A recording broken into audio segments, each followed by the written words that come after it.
ঠাকুরগাঁওয়ে মাজারে হামলা চালিয়েছে দুর্বৃত্তরা। হজরত বাবা শাহ সত্য পীরের মাজারে দুর্বৃত্তের হামলায় গ্রিল ভাঙচুর ও পাশের 3টি কবর ক্ষতিগ্রস্ত হয়েছে।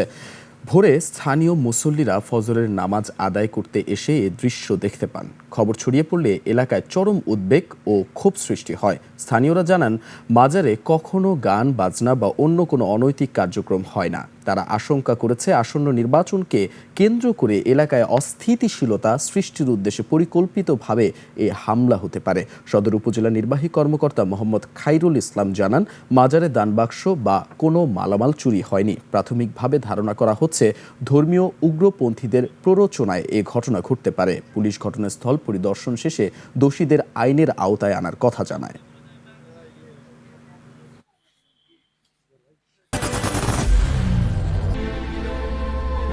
I am Ox.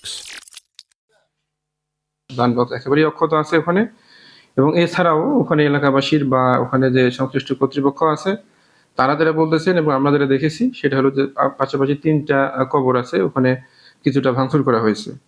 তো আমরা সবাই এই বিষয় নিয়ে আমাদের যে ডিবি, আমাদের থানা পুলিশ সহ আমাদের সকল টিম এই বিষয়ে আমরা কাজ করতেছি। ইনশাল্লাহ আমরা অতি দ্রুত এটার যে যাহারা এই ঘটনা ঘটিয়েছে আমরা অতি দ্রুত তাদেরকে আইনের আওতায় নিয়ে আসবো এবং কঠোর আইনগত ব্যবস্থা গ্রহণ করব।